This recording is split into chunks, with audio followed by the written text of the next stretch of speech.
Elvis was sitting in the pediatric wing waiting room of Baptist Memorial Hospital at 2 a.m. when he heard the most heartbreaking yet beautiful sound. A young mother singing a lullaby to her sick baby with a voice that was breaking from exhaustion and worry. What he did next would create a bond that would last for generations and change how one family viewed hope forever. It was October 31st, 1975, and Elvis had rushed to the hospital after learning that his friend Jerry Schilling's nephew had been in a car accident.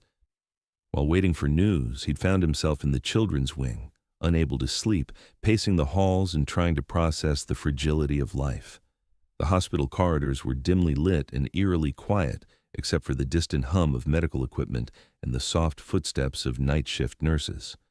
Most of the waiting room chairs were empty, but in the far corner, beneath a flickering fluorescent light, sat a young woman who looked like she hadn't slept in days. She was holding a tiny baby, maybe 4 months old, gently rocking back and forth while humming a melody that seemed to come from somewhere deep in her soul. The woman's name was Maria Santos, though Elvis wouldn't learn that for another hour. She was 22 years old and had been living in the hospital for the past 6 days, sleeping in chairs, eating vending machine food, and watching her baby daughter Carmen fight for her life. Carmen had been born with a rare heart condition that required multiple surgeries, and this latest hospitalization had brought complications that doctors were struggling to understand.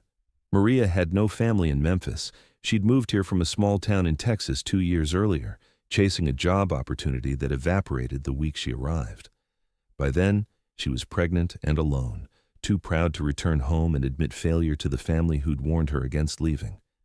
She'd taken whatever work she could find, cleaning offices at night, waitressing during lunch shifts, babysitting on weekends, anything to pay for the tiny apartment she shared with Carmen. When Carmen was diagnosed at 2 months old, Maria's carefully constructed world collapsed. The medical bills were astronomical, far beyond what her minimum wage jobs could cover. She'd sold everything she owned of value, her grandmother's wedding ring, her car, even her winter coat, to pay for Carmen's first surgery. Now, facing a second operation that would cost more than she could make in 2 years, Maria felt like she was drowning in an ocean of helplessness. But she never stopped singing to Carmen. Through every medical procedure, every sleepless night, every moment when the doctors delivered news that made her heart stop, Maria sang. She sang the lullabies her own mother had sung to her, old Mexican folk songs that her grandmother had taught her, and improvised melodies that seemed to flow directly from her love for her daughter. "The nurses tell me it helps," Maria whispered to Carmen, though she wasn't sure if she was trying to convince the baby or herself. "They say you're calmer when I sing, so Mama's going to keep singing, mija. Even when Mama's voice is tired, even when Mama's scared, I'll always sing for you." Elvis sat in the shadows, listening to this young mother pour her heart out in song. He could hear the exhaustion in her voice, could see the way her hands trembled slightly as she held her baby, could sense the weight of worry and fear that surrounded her like a heavy cloak. But he could also hear something else, a strength and determination that reminded him of his own mother during their hardest times in Tupelo.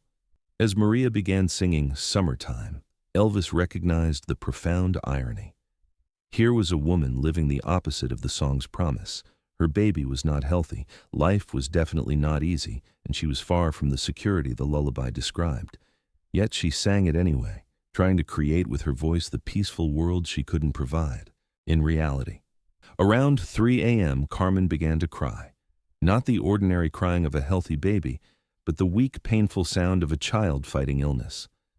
Maria's exhaustion was evident as she struggled to comfort her daughter, trying different positions, different songs, different tones of voice.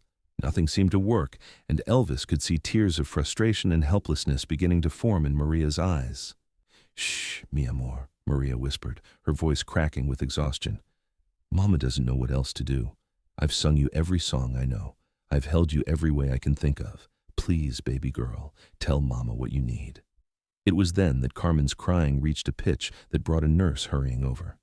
"Is she having trouble breathing?" the nurse asked, checking the baby's vitals with practiced efficiency. "I don't know," Maria said, and for the first time since Elvis had been watching, her composure completely broke. "I don't know what's wrong. I don't know if I'm doing anything right. I don't know how to help her, and I don't know how I'm going to pay for any of this." She was crying now, the tears she'd been holding back for days finally overwhelming her defenses. The nurse, a kind woman in her 50s, sat down beside Maria. "Honey, you're doing everything right. Sometimes babies just hurt and there's nothing we can do except love them and wait for them to feel better." "But what if love isn't enough?" Maria asked, voicing the fear that had been haunting her for weeks. "What if I can't give her what she needs? What if I'm not strong enough to be the mother she deserves?" Elvis felt something crack open in his chest. He'd spent his life bringing joy to others through music, but here was someone using music not for entertainment, but for survival. Singing not to crowds who chose to listen, but to one tiny person who needed those songs to keep fighting for life. He stood up quietly and approached Maria's corner of the waiting room. "Excuse me, miss," he said softly, not wanting to startle her. "I couldn't help but hear you singing to your little girl. You have a beautiful voice." Maria looked up, wiping her eyes quickly. Even through her exhaustion and tears, she recognized something familiar about the man standing before her, though she couldn't quite place what it was. "Thank you," she said quietly. "I'm not much of a singer, but it's the only thing that seems to help her." "Sometimes the most important songs aren't the ones that sound perfect," Elvis said, sitting down across from her. "They're the ones that come from the heart, and yours definitely comes from the heart." Over the next hour, Elvis sat with Maria in that waiting room, listening to her story and watching her care for Carmen with a devotion that reminded him of everything he'd ever believed about the power of love. When Carmen finally fell into a restless sleep, Maria's own exhaustion became impossible to hide. "When's the last time you slept in a real bed?" Elvis asked gently. "I can't afford a hotel room," Maria admitted. "Every dollar I have needs to go toward Carmen's medical bills. The nurses have been kind enough to let me sleep here, though I don't think I actually sleep much." "And the bills? How are you managing those?" Maria's laugh was bitter. "I'm not.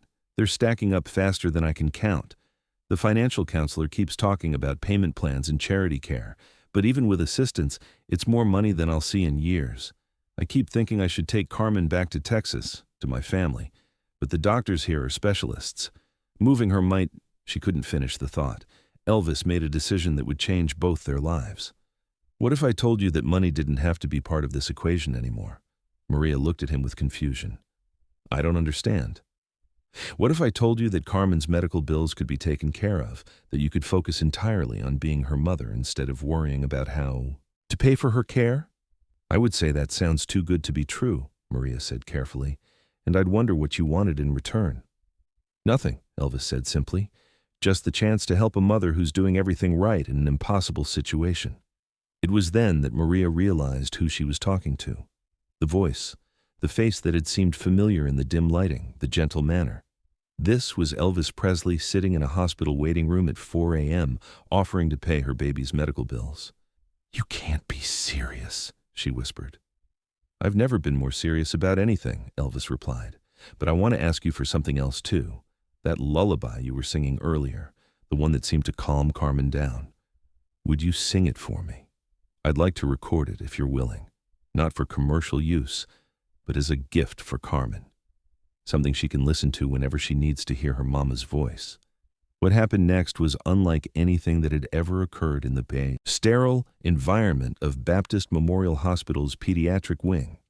Elvis and Maria sat together as the sun began to rise over Memphis, with Maria singing her improvised lullabies, while Elvis hummed harmonies and provided gentle vocal accompaniment. A nurse found them a small conference room with better acoustics, and using Elvis's portable recording device that he always carried for capturing musical ideas, they recorded 20 minutes of the most intimate, heartfelt music either of them had ever been part of. The recording included Maria's version of "Summertime," a Spanish lullaby her grandmother had taught her called "Duérmete Niño," and several improvised songs that Maria created on the spot, melodies about hope, about love being stronger than fear, about little girls growing up to be strong women who change the world. Elvis kept his word. Carmen's medical bills were paid in full, not just for the current hospitalization, but for all the follow-up care she would need over the next several years. Maria never learned the exact amount, but the financial counselor later told her it was enough to cover everything and establish a fund for Carmen's future medical needs. More importantly, Elvis established a trust fund for Carmen's education and gave Maria a steady job at Graceland, working in the office and helping coordinate Elvis's charitable activities. This allowed Maria to stay close to Memphis's medical specialists while providing Carmen with stability and security. The lullaby recordings became one of Carmen's most treasured possessions. Throughout her childhood, whenever she was sick or scared, Maria would play Elvis's voice singing harmony to her mother's lullabies. The recording served as a reminder that even in the darkest moments, kindness could appear from unexpected places. Carmen grew up knowing that Elvis Presley had saved her life, but more importantly, she grew up understanding that one person's generosity could change the entire trajectory of a family's future. This knowledge shaped everything about how she viewed the world and her place in it. True to the story's ultimate legacy, Carmen became a pediatric nurse, specializing in cardiac care for infants. But her real gift wasn't just her medical training. It was her understanding of how music could be medicine, how a mother's voice could be more powerful than any prescription, how hope could be transmitted through melody. In the Children's Hospital where Carmen now works, there's a music therapy program unlike any other in the country. Carmen works with families facing impossible diagnoses, teaching parents how to use their voices as instruments of healing, how to create lullabies that carry love across the space between fear and hope. The program, officially called the Graceland Initiative for Pediatric Music Therapy, has helped thousands of families over the years. But Carmen always tells new parents the same thing her mother told her. The most important songs aren't the ones that sound perfect. They're the ones that come from the heart.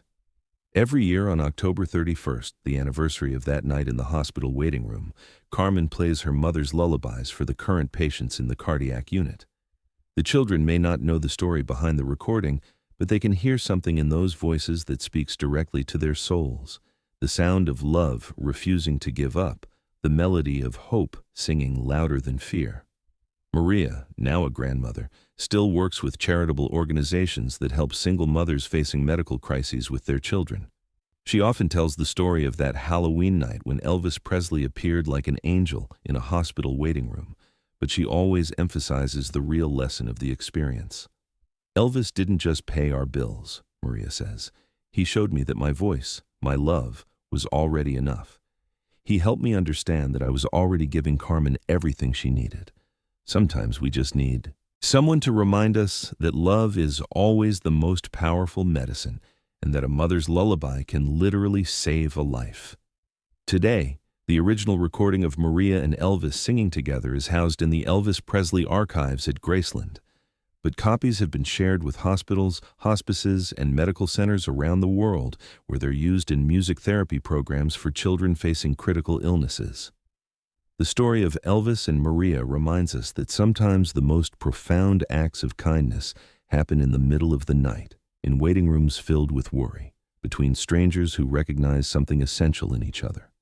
It shows us that music isn't just entertainment, it's communication between souls, a bridge across the space between despair and hope, a reminder that no one has to face their darkest moments alone. Carmen Santos Williams is now Dr. Carmen Santos Williams, head of pediatric music therapy at St. Jude Children's Research Hospital. On her office wall hangs a photo of her mother holding her as a baby with a note written in Elvis's handwriting. To Carmen, may you always remember that your mama's love songs are the most beautiful music in the world. And in the cardiac unit where Carmen works, late at night when the hospital grows quiet, you can still hear the echo of lullabies sung by mothers who learned from Maria's example that their voices, no matter how tired or scared, carry the power to heal, to comfort, and to remind their children that love is always enough.